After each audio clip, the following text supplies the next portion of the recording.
Eh ben c'est parti. Alors, on va débuter ce webinaire que vous allez présenter au COFUN, hein. Il s'agit de voilà de faire un peu un état de la filière. Je remercie à tous les participants d'être présents et ponctuels. Vos micros et caméras sont coupés pour des questions de confort et aussi pour certains d'entre vous de discrétion, puisque ce webinaire sera rediffusé sur notre chaîne YouTube, celle d'Envirobat Centre. Vous pouvez d'ores et déjà, au fur et à mesure de la présentation, poser vos questions, soit dans le module conversation, soit dans le module qui s'appelle Q et R, là, questions et réponses. Et puis aussi, vous pourrez intervenir oralement. J'ouvrirai au besoin micro et ou caméra. Voilà, je laisse la parole à Sébastien Paris de COFUN et Emmanuel Nem au COFUN Sister. Eh bien, merci Mathias. Bonjour à tous. Merci pour cette invitation d'Envirobat pour cette présentation du 12 septembre 2024. Eh bien, quelques mots également pour commencer sur la société Ocofen. La société Ocofen a été créée en Autriche donc par Monsieur Hortner il y a environ 35 ans maintenant, qui est une PME familiale. Aujourd'hui, on compte environ 400 salariés, 3 sites de production en Europe. Et nous sommes le leader sur le marché de la chaudière à granulés, avec plus de 150 000 chaudières installées. C'est une entreprise avec des fortes valeurs écologiques et sociétales qui se sont instaurées partout et même chez nous en France. Nous avons eu l'occasion de nous développer fortement en Europe et puis maintenant nous avons un pied depuis plus d'une dizaine d'années maintenant également sur le territoire américain. Et également, il faut savoir que pour l'Autriche, au COFUN, le plus gros des marchés, c'est la France, même devant l'Allemagne.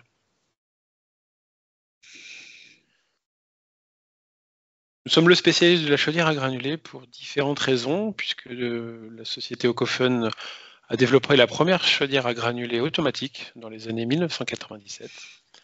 C'est suivi de la condensation dans les années 2004 qui ont permis de passer de rendements de 90-95% à des rendements de 105 à 107%, donc pour augmenter ces rendements.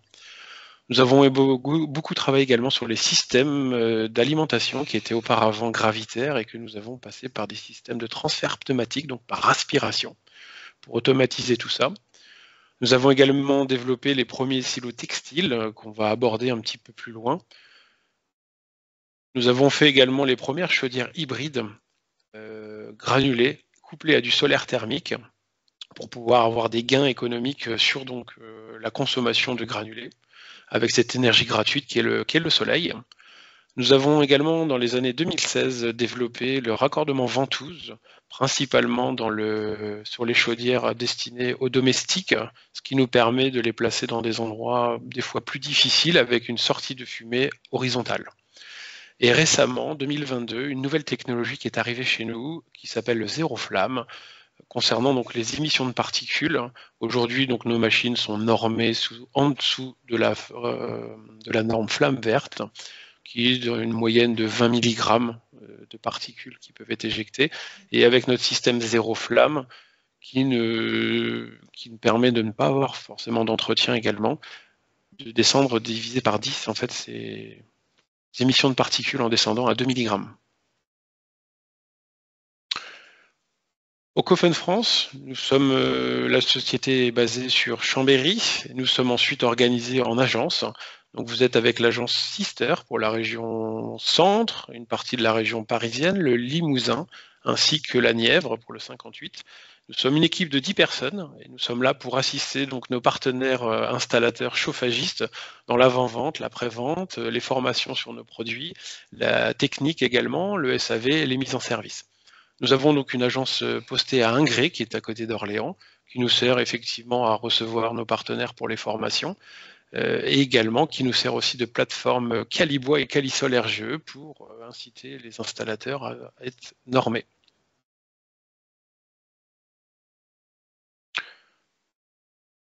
La biomasse, donc je vais laisser la parole à Manu. Je vais parler. Donc, en fait, nous, on voulait aborder un peu les différents thèmes,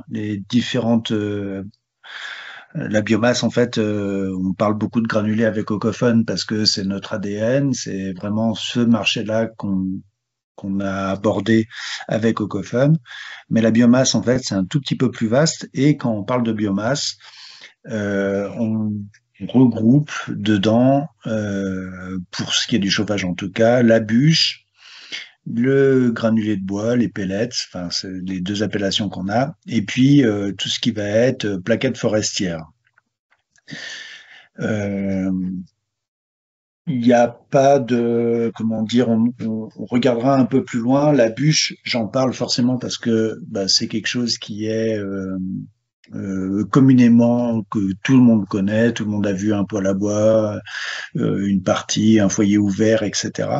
Donc ça, c'est vraiment, j'allais dire, c'est depuis, même avant l'Antiquité, que cette énergie est utilisée.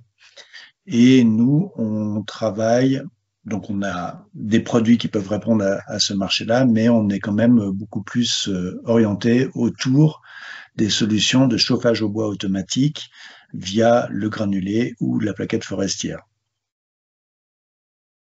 En quelques chiffres, le chauffage au bois, c'est à peu près 11% de le bois, ça représente 11% de la chaleur, la consommation finale de chaleur en 2021 par rapport aux autres énergies. Donc en fait, c'est un apport hyper important dans le mix énergétique au niveau du chauffage.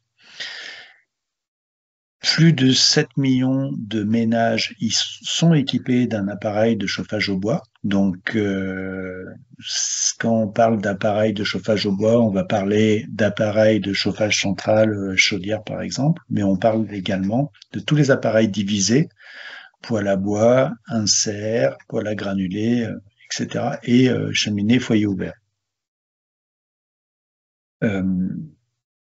Le chauffage au bois, 7 millions de ménages, c'est à peu près, en termes de consommation de bois énergie, c'est le secteur domestique qui est le plus gros consommateur. Et de loin, on commence maintenant, on voit de plus en plus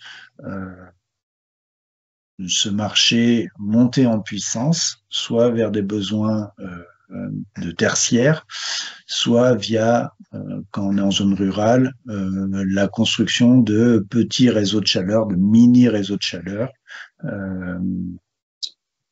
pour alimenter la mairie, la salle polyvalente, 2-3 éléments. Mais bon, ça c'est une phase de développement. Pour l'instant, vraiment, c'est la partie domestique qui est et de loin le plus gros consommateur de bois énergie. Et on a une production qui est de l'ordre de 78 TWh de bois qui a été faite en 2001 avec des objectifs sur la PPE qui sont de continuer à développer cette partie-là pour être autour de 130 TWh à horizon, on va dire 2030.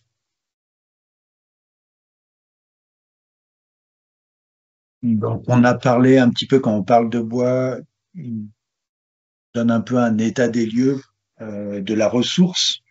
On va essayer de faire sauter une des premières objections qui est il y aura pas assez de bois, ou il n'y a pas assez de bois pour l'intégralité des besoins. Donc encore une fois, sur ces points-là, la réponse, elle est, quand on regarde un peu les chiffres de croissance de la forêt, de volume de bois qui est pris pour faire de l'énergie, on a une réponse qui est déjà en 2 temps. On prend à peu près la moitié de l'accroissement annuel sur la partie forestière. Donc, ce qui veut dire, c'est que globalement, la forêt, elle continue à augmenter. Quand on dit ça, ça veut dire aussi qu'il y a quand même, on se dit pas que c'est une ressource qui est infinie, inépuisable, parce que la forêt, elle augmente dans des endroits où globalement, c'est très difficile à exploiter. Donc en fait, sur les 60 millions de différence entre l'accroissement et le prélèvement, c'est difficile à quantifier, mais il y a peut-être une vingtaine de millions sur lesquels, quoi qu'il arrive, le bois, la matière, elle est difficilement accessible ou elle serait accessible à des coûts qui font qu'économiquement, on n'y va pas. Et ça laisse plutôt avancer en disant il y a encore des possibilités de prélèvement, en sachant que également le prélèvement ne se fait pas que sur la partie énergie. Quand on va prendre des besoins de construction, par exemple, si on veut décarboner une partie de la construction et remplacer, et utiliser moins de béton, ça peut être aussi en allant prendre un peu plus de bois. Donc en fait, voilà, il faut continuer à gérer cette forêt correctement, mais on n'est pas du tout, et on est loin d'être dans une démarche où on va déforester pour utiliser de la biomasse pour faire de l'énergie. Et puis il y a aussi là actuellement d'autres difficultés qu'il faut, j'allais dire, gérer correctement et faire des prélèvements assez réguliers dans la forêt, puisque c'est en faisant des prélèvements qu'on donne aussi à la forêt une capacité de pouvoir s'adapter à la rapidité du changement climatique. Si on ne fait pas de prélèvement, des bois, des arbres qui ont 40 ou 50 ans, maintenant ont de plus en plus de mal à aller supporter un stress hydrique, par exemple. Alors cet été, c'était peut-être moins le cas, mais ce qu'on a eu dans les étés précédents, principalement en Franche-Comté, en fait, on sait qu'il faut aller prendre du bois pour pouvoir après remettre des essences qui auront une capacité à pouvoir mieux s'adapter sur les changements futurs. En termes d'équivalence énergétique, quand on essaye un peu de donner des choses, grosso modo, 100 litres de fuel, c'est à peu près 1000 kWh de... Alors, je vois pas les messages, moi. Je les regarderai peut-être après. 1000 kWh d'électricité et c'est à peu près 200-220 kg de granulés, 330 kg de plaquettes fines. C'est un MAP, 1 mètre cube à part en plaquettes. Et puis en bûche, on va dire, c'est à peu près 3/4 de sterne. Voilà, ça donne un peu des équivalences énergétiques. Sur le granulé, très vite, 2 kg de granulés, c'est 1 litre de fuel. Voilà, c'est des choses qui permettent d'aller rapidement. Et quand on regarde un petit peu, alors du coup, quand on prend le granulé, ouais, voilà. Donc le granulé, combustible normé. Je pensais qu'on avait la partie prix, mais on l'aura un peu plus loin. Un combustible normé, 6 mm de diamètre, une longueur qui fait à peu près 6 fois son diamètre, avec quelques caractéristiques qui sont un taux d'humidité inférieur à 10%, un taux de cendre qui doit être compris entre 0,5 et 1%. En général, on est inférieur à 0,7%. Et qui ne contient pas d'adjuvant, donc en fait, sur lesquels on n'a pas rajouté de colle ou d'autres éléments pour venir faire le liant. On peut avoir, quand on travaille avec des bois blancs, essentiellement la lignine qui vient faire le liant au moment de la fabrication de granulés, et des fois l'adjonction d'un petit peu d'amidon pour venir quand on travaille avec du feuillu. 3 normes, EN, DIN et NF. Les normes DIN sont des normes allemandes, NF c'est la norme française. La norme européenne, EN, elle a d'intéressant qu'elle tient compte également de tout ce qui va être durabilité du granulé, et donc elle permet de préserver des choses au moment de la livraison.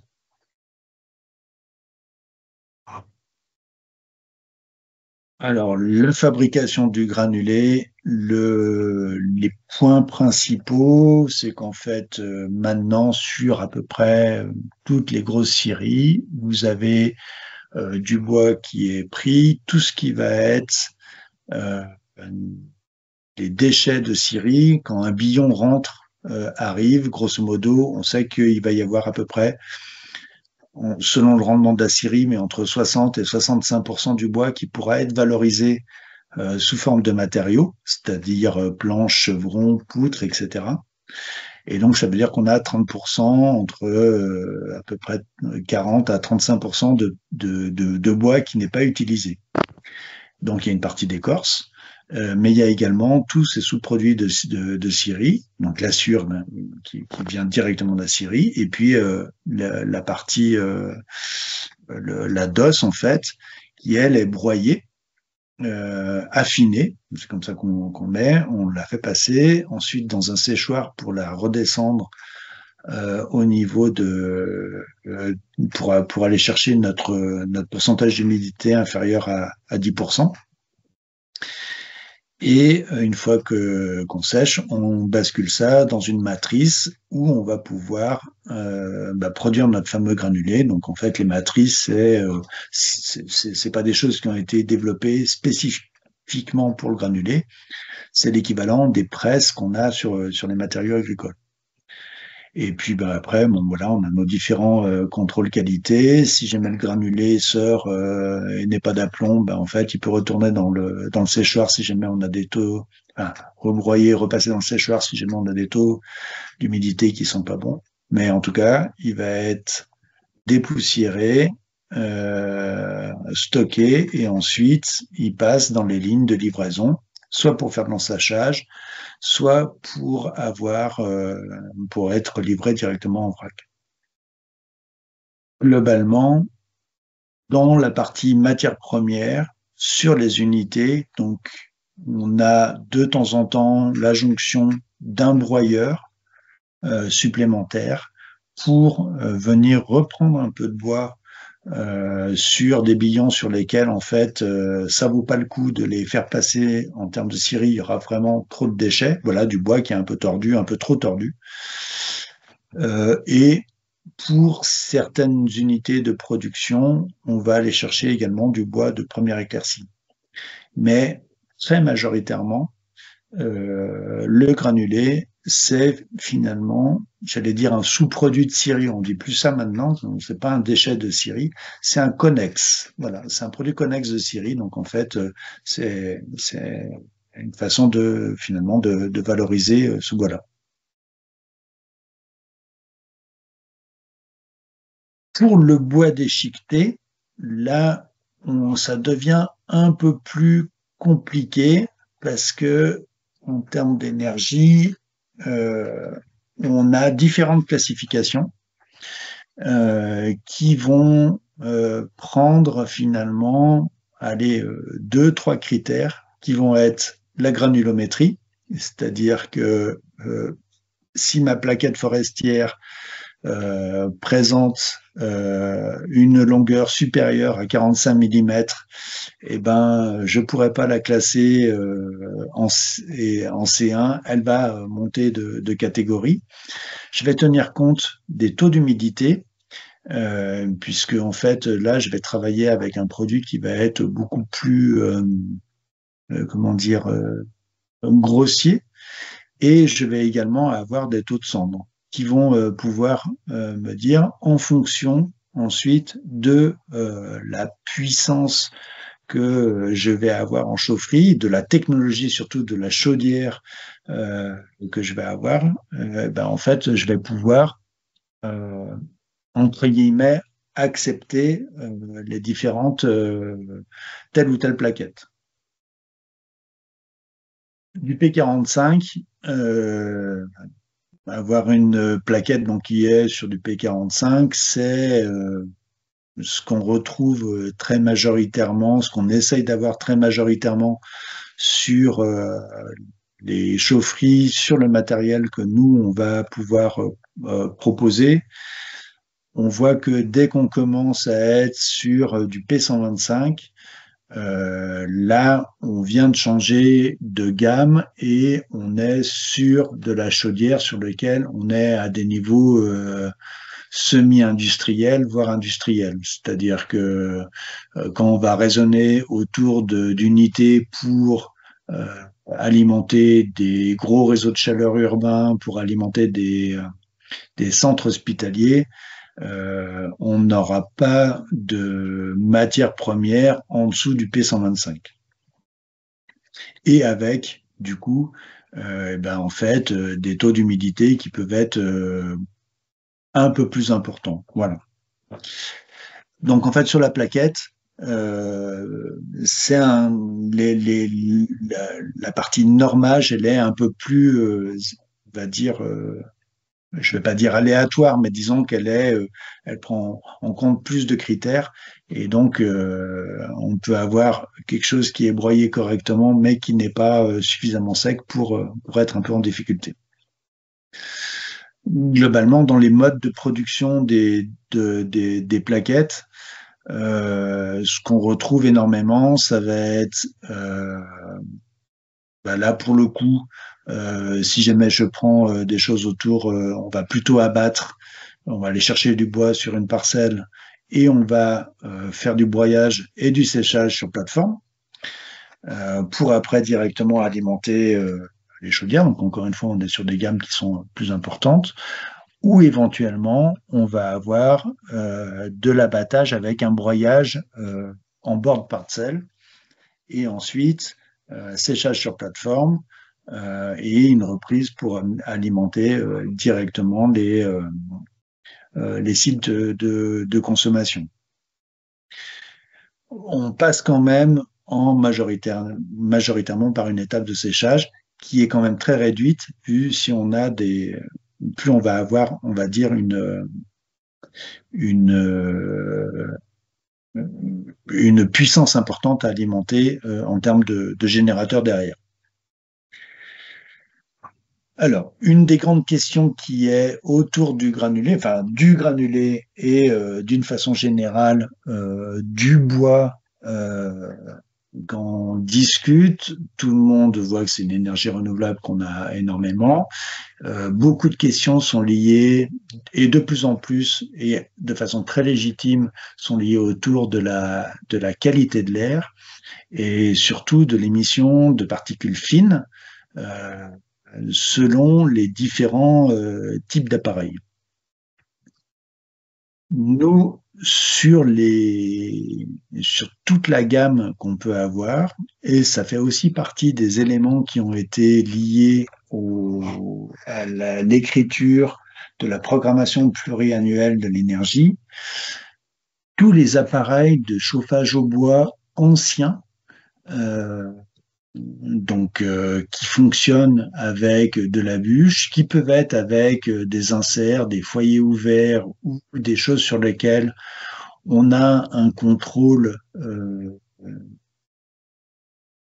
très faible, on va dire, de la qualité de combustion. Effectivement, c'est des appareils qui sont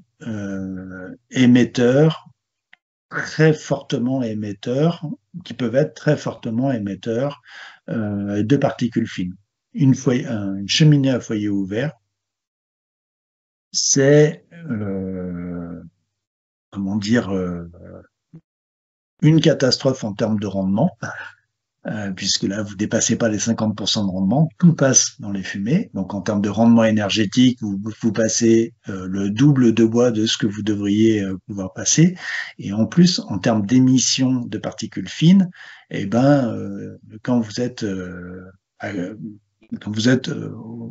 dans cet environnement, comme il n'y a pas de contrôle de la combustion, pas de contrôle d'air, pas de passage, de recirculation des fumées, on est extrêmement émetteur. Sur tout ce qui va être appareil de chauffage, donc qui fonctionne au granulé, Sébastien l'a dit tout à l'heure, nous, on a des valeurs d'émission qui sont inférieures à 20 mg par normomètre cube à 13% d'O2 sur toute notre gamme, sans avoir besoin de rajouter des appareils complémentaires type électrofiltre, et ce qui fait que même dans les plans, dans les périmètres de protection les plus rigoureux, on a parlé de Paris tout à l'heure, et en fait, on a la possibilité de venir installer nos appareils dans ces plans pour la qualité de l'air, dans ces périmètres qui sont extrêmement rigoureux parce qu'en fait, on est considéré comme appareil très performant et on a des niveaux d'émission qui sont inférieurs à ce qui est requis dans ces plans pour la qualité de l'air. Et ce, d'autant plus, donc c'était déjà vrai sur toute notre gamme, pélématique classique, pélématique condense, et le choix du fabricant chez Aucophone, il a été de dire c'est bien d'être sous la norme, mais c'est encore mieux d'être le moins émetteur possible. Et donc, c'est ce qui a généré le développement du programme Zéro Flamme pour essayer de trouver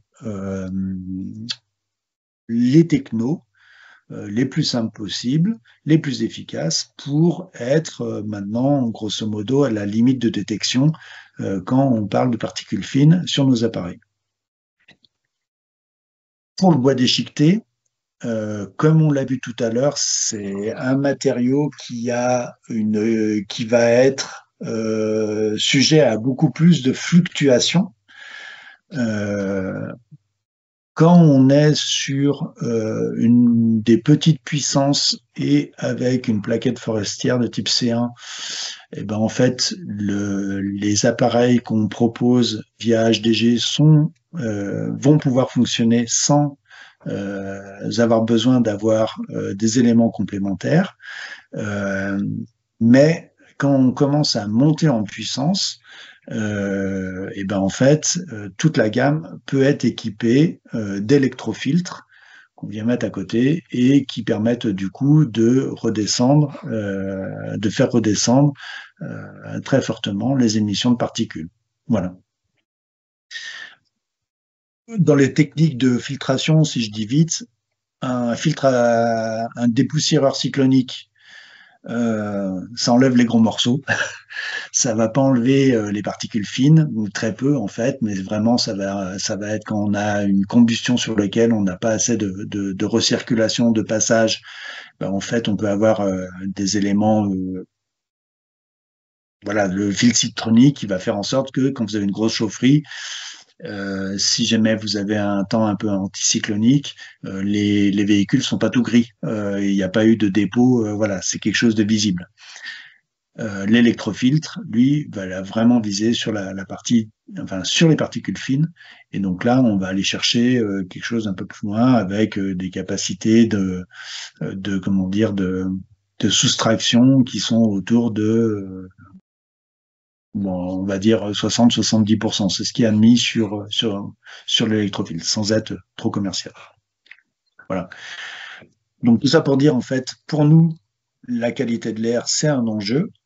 Quand on propose des chaudières bois-bûches à nos clients, c'est des chaudières bois-bûches qui sont équipées avec des sondes lambda, avec du contrôle de combustion. Et puis dès qu'on est sur du chauffage automatique, et ben en fait, soit on est avec du granulé, et donc en fait, on a les technos type zéro flamme pour pouvoir vraiment être à la limite de protection, ou on a les éléments type électrofiltre quand on est sur des combustibles plus grossiers pour vraiment venir réduire les émissions de particules fines et du coup pour continuer à pouvoir proposer nos produits, y compris dans les endroits où la réglementation impose via les plans pour la qualité de l'air des valeurs d'émissions qui sont rigoureuses. En termes de prix, donc on a parlé un peu des différentes sources de biomasse, de l'air. On a eu à un moment beaucoup de choses autour du prix du granulé, avec, je pense en particulier en 2022, et on va dire d'une façon générale, un peu toutes les énergies. On a eu, comme on peut le voir, en 2022, le granulé a connu un pic important en termes de prix. Ça a été à un moment, en fait, une énergie qui n'a pas été protégée par la partie bouclier tarifaire, comme on a pu l'avoir un peu avec les parties électriques ou gaz. Depuis le début on va dire, fin 2023, et puis encore plus là maintenant, on est sur un retour à la normale, c'est-à-dire que l'augmentation de consommation d'un côté, le fait que on a eu avec l'arrêt du gaz russe, des imports de gaz russe, une grosse partie du granulé qui est partie pour aller compenser ce gaz et aller faire de l'électricité, et des industriels d'un autre côté qui, chez nous, n'étaient pas encore tout à fait prêts, où on avait des difficultés pour avoir des presses, on avait des difficultés pour avoir des moteurs. Il y avait de la matière première, mais il n'y avait pas la capacité à transformer cette matière première en granulé. Bah, du coup, ça a généré une tension sur le marché et qui s'est traduit par une augmentation du prix, mais qui ne s'est pas traduit par des pénuries, par des gens qui n'ont pas eu de chauffage. À chaque fois, en fait, le granulé, on a été en mesure, en capacité, au niveau européen, de pouvoir le fournir. Et depuis le début de l'année, on voit qu'il y a énormément, enfin, des projets ont été accélérés, des capacités de production dans les unités ont été augmentées.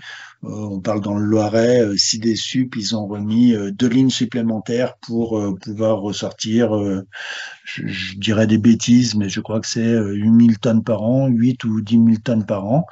Donc c'est des investissements qui sont faits et qui sont là pour pouvoir essayer de faire en sorte que le granulé reste, encore une fois, une énergie très bon marché.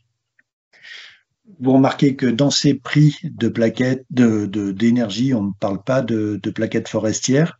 Encore une fois, parce que pour nous, c'est un marché qui est plus petit, qui est plus local et sur lequel, entre la dispersion qu'on a pour les qualités de plaquettes, les différentes qualités de plaquettes forestières proposées, et comme c'est un combustible qui est beaucoup moins dense que le granulé et que les autres énergies, bien sûr, on a un impact sur le prix du transport qui est très important. Et donc, du coup, c'est difficile de donner un prix moyen et donc de pouvoir le comparer directement avec le restant des autres énergies. Mais la plaquette forestière présente un prix au kilowattheure qui est globalement encore un peu plus intéressant que la partie granulée de bois. C'était un peu pour remettre des choses en perspective quand on regarde sur les 10 dernières années comment chaque énergie, les énergies qu'on avait précédemment, comment elles ont évolué. 2014-2024, auquel le granulé a augmenté de 10%, la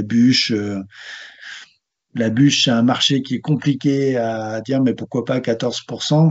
Quand je dis c'est un marché qui est compliqué, c'est que c'est un marché qui est très, comment dire, souterrain, où il y a beaucoup de transactions qui sont faites de la main à la main. Et donc, du coup, voilà, comme ça se passe beaucoup au black, bah, du coup, c'est un peu plus difficile à avoir des prix, et on voit quand même que le gaz, lui, il a pris une envolée relativement importante avec la partie enfin en tout cas limitation du gaz russe, l'électricité pratiquement dans les mêmes proportions. Et le fuel, en fait, garde une volatilité importante. Il était monté très haut, il est en train de redescendre, voilà. Donc, mais il est toujours sur une énergie qui continue à monter. Mais en tout cas, on voit que globalement, quand on fait une analyse sur une dizaine d'années, c'est plutôt le granulé qui garde finalement un taux d'augmentation le plus faible. Voilà un peu le panorama des différentes énergies. Et puis, Sébastien, je te laisse continuer. Merci. Eh bien, écoutez, je vais vous faire un petit synoptique de notre grille de gamme jusqu'à 70 kg, ce qu'on appelle le domestique. Pourquoi 70 kg? Puisque c'est la norme des DTU. Donc, on passe de petites chaufferies en dessous de 70 kg et de grosses chaufferies au-delà de 70 kg. Aperçu de notre gamme, donc comme l'a évoqué tout à l'heure Manu, donc vous pouvez voir une marque chez nous qui s'appelle EasyPel, avec donc une première gamme de bûches et HDG également, pour donc le chauffage au bois bûche, chez le particulier principalement, mais aussi pour du château, du châtelain, également de l'agriculteur.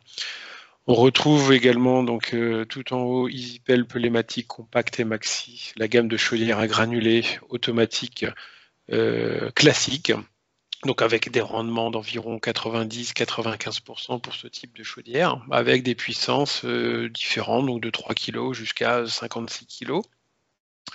Et vous trouvez ensuite les condenses SmartXS Home et Maxi Condense, qui sont donc la gamme de chaudières à granulés automatiques condensation, qui elles vont pouvoir avoir des rendements plus importants, comme je l'évoquais un petit peu tout à l'heure en préambule, donc d'environ 105 à 107% en fonction des machines, qui vont donc s'installer chez le particulier bien souvent, mais qui peuvent être utilisés aussi donc pour des gymnases, pour chauffer une école, puisqu'on a des capacités jusqu'à 64 kg. Et on peut faire de la cascade. Vous avez également une R, donc ce qui nous permet en chargement automatique au granulé de faire chauffer donc de l'air tout simplement, donc avec une manche à air. Ça peut servir dans des ateliers par exemple. C'est des choses qui sont parfois demandées, intéressantes, plutôt que d'avoir des radiateurs et du chauffage à eau. C'est possible avec le granulé. Vous avez également deux gammes. Vous avez la SmartXS et la Home qui nous permet de faire de l'eau chaude instantanée. Donc là, on est vraiment plutôt destiné chez le particulier avec cette possibilité. Après, toutes les chaudières on peut faire du chauffage, de l'ECS et du chauffage en ajoutant des ballons à côté, bien évidemment. Et vous retrouvez une gamme également de plaquettes, donc une compacte HDG plaquette où on va aller chercher des puissances d'environ 40 jusqu'à un petit 100 kg. Pour là, on travaille plutôt sur effectivement des gros châteaux par exemple ou des petits réseaux de chaleur.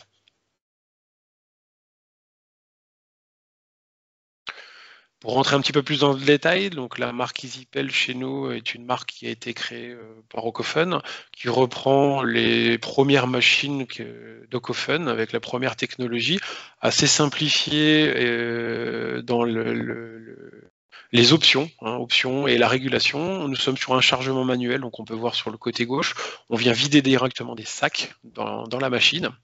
Et ça nous permet d'avoir une chaudière d'entrée de gamme chez le particulier de 12 jusqu'à 32 kg avec une possibilité de raccordement par ventouse, donc avec des placements dans les maisons assez aisés. Donc ça peut être dans des garages, voilà, des caves où on ressort un petit peu légèrement au-dessus avec une ventouse.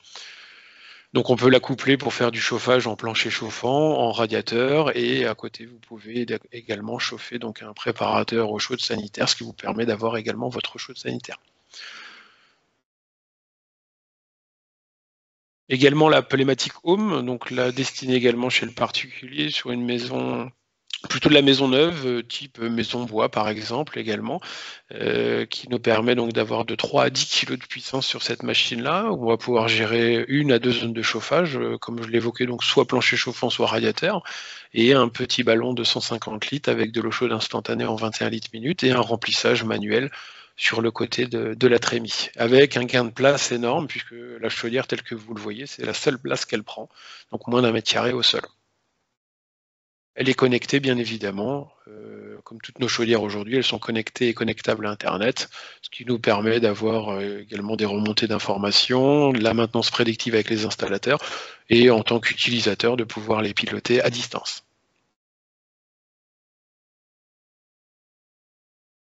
Pour alimenter nos chaudières, eh bien, effectivement, on a parlé de chargement manuel sur les deux machines que je viens de vous présenter. Tout à l'heure, on parlait de transfert pneumatique, donc via le silo. Donc le silo, c'est l'endroit où on va stocker donc nos granulés. Il existe différents modèles, 4 grands modèles dans la gamme. Vous trouvez donc aussi du chargement manuel en silo, ce qui permet d'avoir des capacités un peu plus importantes, entre 180 et 650 kg. Qui vont donc ceux-là, ils vont se remplir par sac. Donc le particulier vient et remplit son silo avec ses sacs pour alimenter ensuite en transfert pneumatique sa chaudière à granulés. 2 autres silos, un extérieur et un intérieur, donc le KGT, le best-seller chez nous, et le silo extérieur, qu'on va de environ d'une à 13 tonnes et de 2 à 7 tonnes, où là on vient remplir avec un camion souffleur à granulés le silo, et le transfert également, donc on voit les petits moteurs en bas sur les silos qui vont permettre de faire le transfert pneumatique. Et la 4e gamme sont les silos sur mesure, donc une pièce de réserve l'on va réaliser. Ça peut se faire chez le particulier, mais c'est quelque chose qu'on retrouve plus régulièrement ensuite dans des installations, donc dans des collectivités, dans des copropriétés, par exemple, pour avoir des stockages peut-être un peu plus importants. Donc ici, on vient fournir, nous, un guide d'utilisation, on vient fournir des équerres également, on vient fournir des bouches de remplissage pour pouvoir faire la construction de ce silo. Donc je reviens un peu plus en détail sur le silo, le petit silo donc de 650 kg et 180 kg. Donc on peut voir ici donc, à usage facile à utiliser, avec un remplissage manuel par sac. Et on voit ici donc les best-sellers KGT, donc on vient livrer avec un camion souffleur. Il y a eu un gros travail de fait sur ces silos, comme on peut le voir. Donc vous voyez un vide et un plein, où vous avez un système de ressorts qui nous ont permis en fait d'éviter d'avoir cette pointe de diamant et d'augmenter en fait ses capacités sur la même surface de pas loin de 30%. Ce qui nous permet aujourd'hui d'atteindre, par exemple, un silo de 13 tonnes rempli, on est dans les environs de 65 000 kWh de puissance. Le silo extérieur, donc c'est le KGT qu'on vient de voir tout à l'heure avec un enrobage supplémentaire ainsi qu'une bâche très épaisse garantie 10 ans qui nous permet de l'installer très facilement dehors, juste à côté donc de la chaufferie sans prendre de place supplémentaire et surtout donc pas besoin de faire de fondation ni de déclaration de permis de construire au niveau de la mairie. Et après on peut venir l'habiller comme l'a fait dans cette photo la personne par un bardage bois. La régulation, donc une régulation très facile et ludique à utiliser avec un écran tactile 5 pouces qui est fabriqué par un Keba, notre partenaire en Autriche, qui est un Autrichien également, qui nous permet de gérer donc avec plusieurs circuits mélangés, donc de circuits de chauffage jusqu'à 6, plusieurs générateurs, donc les chaudières jusqu'à 4, plusieurs ballons d'eau chaude, plusieurs ballons tampons également, des capteurs solaires et du bouclage sanitaire. Vous retrouvez également donc différentes sondes de commande avec assez simplifiées avec des plus-moins pour le chauffage et vous avez des écrans déportés tactiles qui représentent la régulation que vous retrouvez sur la chaudière. Pour l'usage tertiaire, comme on l'a évoqué, Manu, tu veux continuer sur les plus de 70 kg ? Je continue sur les plus de 70 kg. Donc en fait, après la gamme domestique, on a la fameuse gamme, une gamme qui va être là destinée à aller chercher les plus gros usages de 70 kg à, en fait, derrière, on va dire théoriquement un méga 6. En travaillant avec de la cascade, mais on va dire que globalement, on est plutôt après sur des installations où nous, on va être à l'aise jusqu'à 800 kilos. Au-delà, ça commence à être un peu plus gros. Dans cette gamme, donc, vous retrouvez ce que vous avez déjà vu tout à l'heure, c'est-à-dire les maxi classiques ou condensation. On a ensuite la partie twin, donc là en fait c'est 2 cordes chauves qui vont être mis ensemble mais sur lesquelles on va fournir directement les éléments permettant d'avoir la fumisterie et l'hydraulique qui rassemble ces 2 cordes chauves avec une seule unité de contrôle. Pareil également en combustion classique ou en condensation. Et puis depuis septembre, on a maintenant un produit qui s'appelle la Condense XL, qui est une chaudière à granulés qui va faire 130 kW de puissance et qui est à condensation et également équipée de la techno Zero Flamme. On en parlera un peu plus loin tout à l'heure. Donc ces 3 chaudières, en fait, ces 3 modèles de chaudières, ces 3 gammes, ces 3 points fonctionnent au granulé. Et avec HDG, donc notre partenaire, l'autre partenaire qui est allemand, on va pouvoir travailler sur la plaquette forestière avec les gammes C, la C95. Donc en fait, j'ai mis celle-là, mais finalement ça reste sur la gamme dont Sébastien vous a parlé tout à l'heure, qui part de 40 kilos et qui arrive jusqu'à la petite centaine de kilos, avec à partir de septembre, on va dire, enfin pardon, du premier semestre 2025, on va avoir la C 120-149, donc qui vient chez nous boucher un trou, 150 kilos en plaquette forestière, on ne savait pas très très bien le faire. Et puis après, on a les gammes M qui sont là plutôt sur des machines sur lesquelles on va travailler avec une technologie différente. On sera plus en grille basculante, mais on sera en gradin mobile. Donc là, pour pouvoir supporter des combustibles qui sont, on va dire, beaucoup plus grossiers. Et puis surtout à avoir des durées de fonctionnement beaucoup plus importantes. Sur la XL, donc pour nous, ben, en fait, on voyait que c'était un marché qui est en termes de puissance, qui est en train d'augmenter.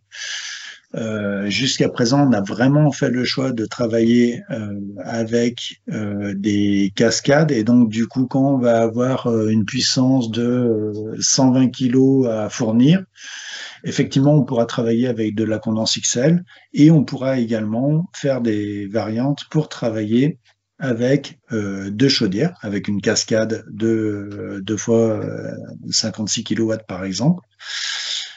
On garde cette option-là tout simplement parce qu'en fait, l'intérêt de la cascade est d'avoir une meilleure modulation sur le besoin de chaleur qu'on va avoir pendant la période de chauffe. Globalement, une chaudière bois, ça va moduler de 30 à 100%.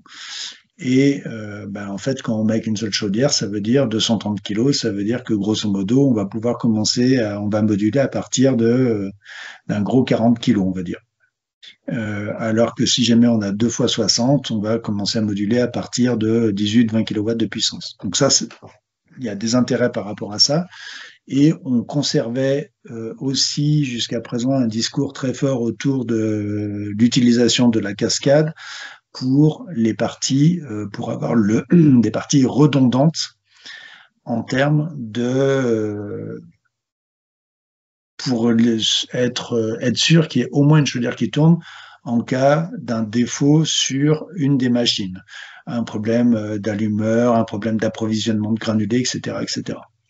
Donc la condense XL répond en partie, en grande partie, à cette problématique de sécurité d'appro en ayant un doublage important des appareils permettant de pouvoir assurer la continuité de service.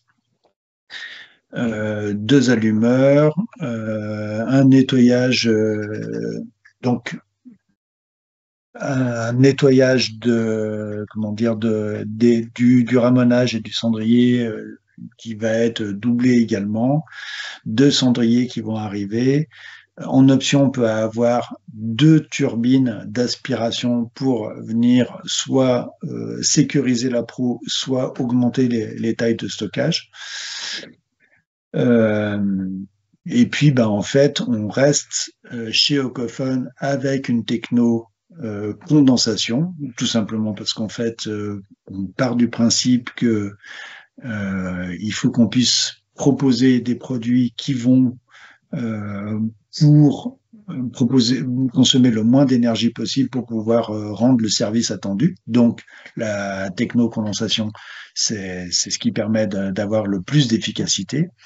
Et avec une technologie également zéro flamme, tout simplement, en fait, ça va être, comme on sait que c'est des machines qui vont avoir des consommations importantes, et en fait, il faut que toutes les fumées qui vont sortir de la machine soient les plus propres possibles. donc avec des niveaux d'émission qui vont être inférieurs à 2 mg par normomètre cube. Bon, voilà. Après, je ne vais pas rentrer plus que ça dans le détail de la machine, tout simplement parce qu'en fait, après, c'est de la technique, mais enfin, voilà, globalement, c'est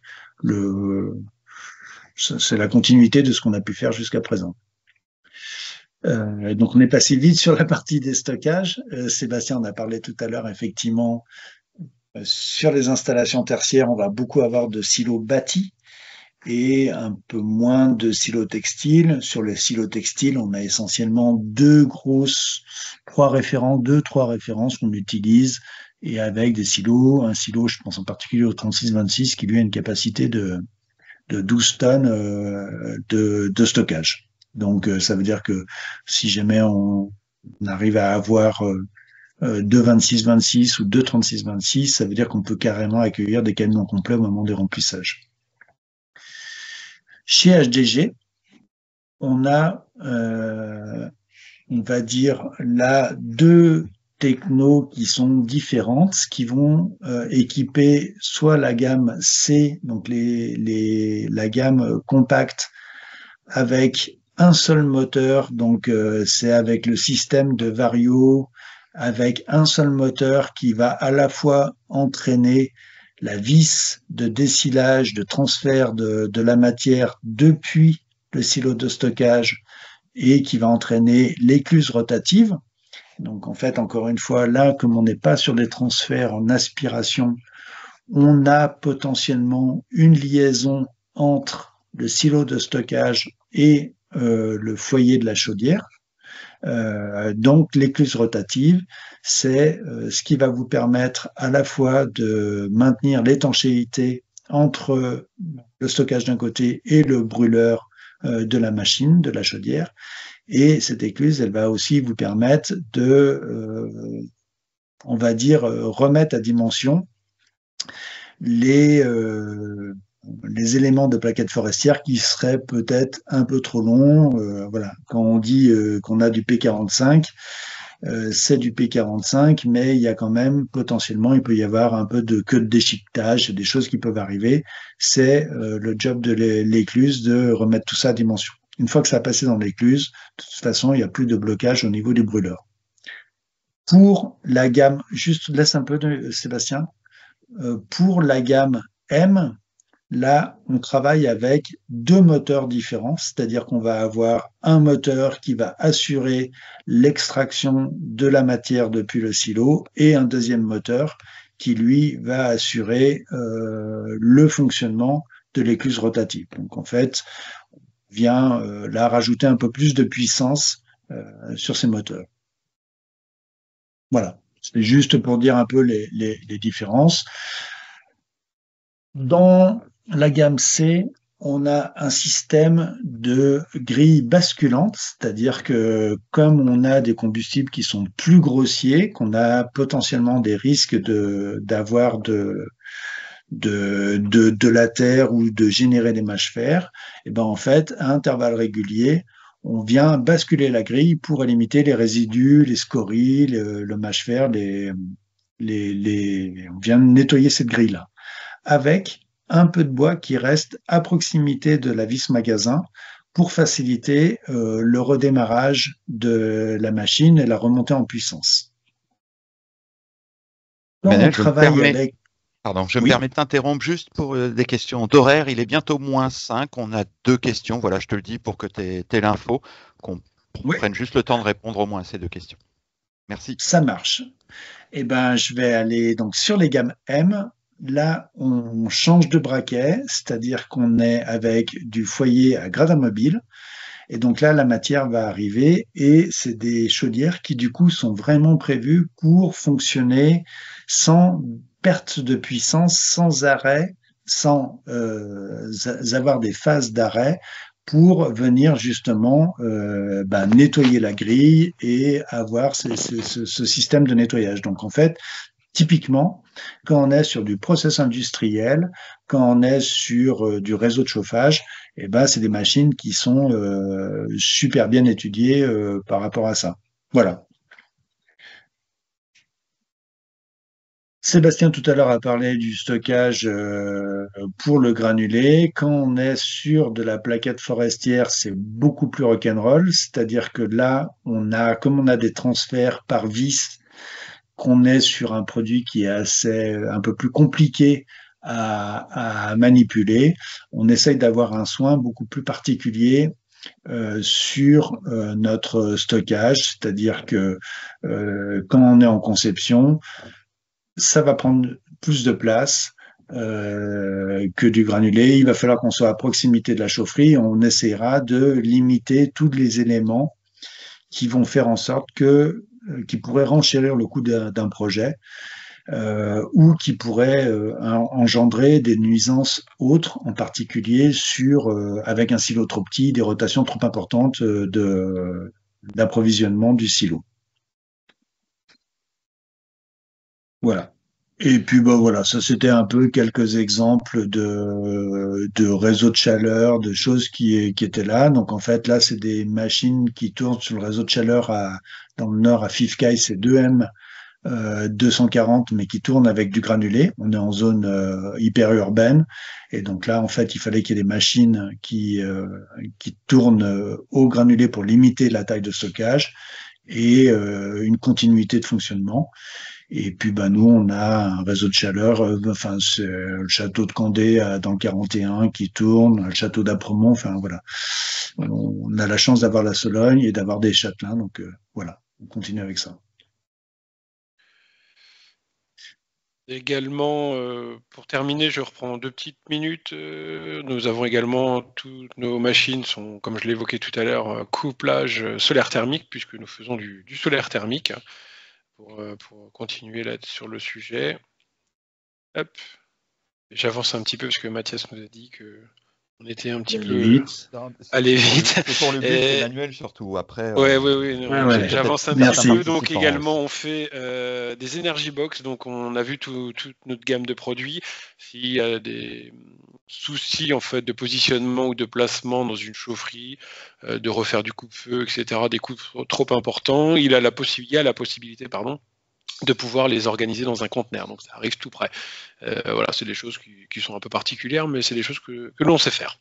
Et également, voulez-vous présenter quelques petits exemples de prix, rapidement, encore 1 minute là-dessus, pour vous donner une petite ordre financier. Donc on peut voir ici un exemple d'une 25 kg, donc fournie posée la chaudière silo avec la régulation, sa mise en service et sa garantie de 5 ans. Nous sommes aux alentours de 20 460 €. Vous avez ici donc une autre chaudière pour 55 kW, vous retouchez ici avec un prix global à 30 000 €. Également 2 autres exemples pour les plus grosses puissances pour les collectivités, où là on est à 112 kg, donc des chaudières en twin avec 2 silos, avec le système de régulation, toujours la mise en service sur un fourni posé à moins de 50 000 €. Et pour finir, donc on vous a mis un exemple également à 224 kg, avec donc 4 silos également de stockage, avec la régulation et le chauffage, bien évidemment. Donc fourni posé, nous sommes à moins de 90 000 €. Voilà. On vous remercie en tout cas de votre présence. Et n'hésitez pas si vous avez des questions.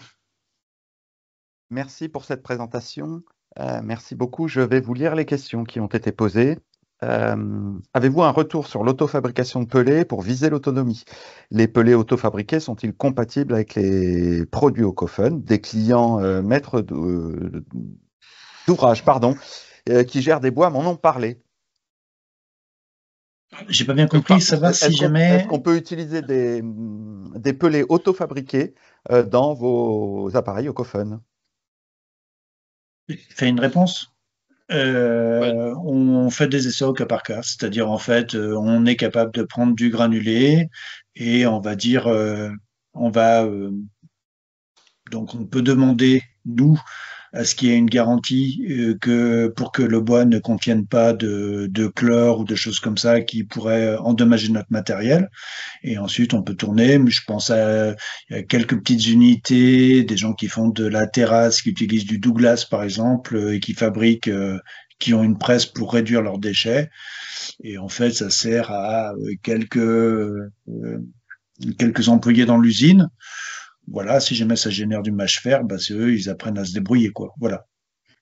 Euh, mais après, à dire que ça soit une généralité, bah, en fait, c'est un peu plus, comme, ça sera moins, comment dire, on ne généralise pas tout simplement parce que quand il commence à y avoir du volume, la plupart du temps, le process normatif, il se met en route et du coup, on retombe sur du granulé normé, quoi. Voilà, donc. Ok, autre question. Pouvez-vous, s'il vous plaît, indiquer quelle est la plus petite puissance pour une chaudière à plaquettes et surtout à quelle surface isolée et à quelle surface non isolée cela correspond? Bah, la plus 40 petite kilos, puissance, on va être ouais, sur 40 kilos environ.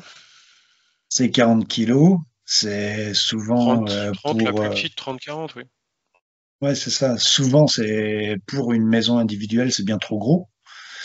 Dans ces cas-là, ce qu'on fait, c'est qu'on va rajouter des volumes tampons pour limiter comment dire, pour Les phases de limiter marche arrêt? les effets, voilà, le court cycle. Mais si tu veux, enfin, globalement, la plaquette forestière, euh, elle est bien pour. Alors, quand quelqu'un, un agriculteur par exemple, ne paye pas la matière première, a du matériel pour s'approvisionner, ça marche très bien. On met du volume tampon, 4000 litres, et puis voilà, ça tourne, et donc la chaudière, elle tourne sur des cycles longs, et il y a un œil un peu moins attentif qui est apporté sur le règlement global, le rendement global de l'installation. La matière est pas payée, c'est juste, voilà, c'est un peu plus d'heures, un peu plus de bois, et c'est pas à quelques mètres cubes que ça regarde, qui a regardé. Dès qu'on peut avoir deux maisons, dès qu'on a 300, 400 mètres carrés à chauffer, c'est très bien. Et après, sur les niveaux d'isolation, ben, c'est là-dessus, j'allais dire, c'est une maison contemporaine actuellement construite conforme à la RE 2020 va plutôt parler en milliers de mètres carrés pour donner des équivalences. Mhm. Je pense que c'est compréhensible et clair. Du coup, je vais me permettre de passer à la dernière question qui a été posée par écrit. Pour la pause, faut-il des entreprises agréées par Ocophone? Alors, il faut travailler avec des plombiers chauffagistes du métier. S'ils ne connaissent pas notre marque, on peut les épauler. On est là pour les aider et les amener ici en formation chez nous et les assister avec nos technico-commerciaux, sans problème. Ils ne sont pas obligés de connaître notre produit. On sera là D'accord, pour donc les aider. oui, il n'y a pas besoin de cet agrément, hein, pour reprendre les termes agréés par Ocophone. Ok, Non, non, on est ouvert et il n'y a pas de souci, on est là pour les accompagner. Nous sommes une équipe de 10 personnes pour les suivre et les accompagner sans problème et leur faire connaître et découvrir nos produits et comment les installer, comment les mettre en service et comment les suivre. donc on a toutes vos coordonnées sous les yeux, enfin, en tout cas les essentiels, On les pour voit prendre encore contact. ou... Oui, oui, elles sont à l'écran, Ah d'accord, ok, pardon. ce qui est très bien. Ok, je crois qu'il n'y a plus de questions, mais enfin, il est encore possible, soit en levant la main de prendre la parole, soit, eh bien, ça y est, c'est terminé. J'ai l'impression que vous avez été tellement clair qu'il y a peu de questions. Je vous propose qu'on arrête là, d'autant que vous avez des contraintes horaires les uns et les autres. Je vous remercie encore, merci aux participants pour leur Parfait. assiduité. Et leur calme surtout, non, je plaisante. Les micros étant coupés, c'est assez facile. Et puis bah, surtout, voilà, n'hésitez pas à prendre contact soit avec EnviroBadsand, soit directement avec Ocophone pour répondre à des questions complémentaires et puis surtout mettre en œuvre ces magnifiques chaudières, certes autrichiennes, mais qui voilà, génèrent un certain nombre d'emplois en France. Vous êtes combien au total dans toutes les agences en France, plus vos installateurs, ça fait un paquet de monde quand même? Ah oui, oui, là, avec les installateurs, ça fait du monde. Bah, si on prend notre zone Cister, on va parler d'environ 300 à 400 personnes Ouais, avec nos clients. ok, Donc oui, ça fait du monde. très bien. Et puis on vous remercie dans le chat. Je vous souhaite une Merci à excellente vous fin en de tout cas. journée. Merci encore de votre intervention. Merci à Merci nouveau aux beaucoup. participants. Et à bientôt. Merci Ce beaucoup. webinaire sera rediffusé sur notre chaîne YouTube dans quelques jours. Merci. Merci. Au Au revoir à revoir. tous. À bientôt, au revoir.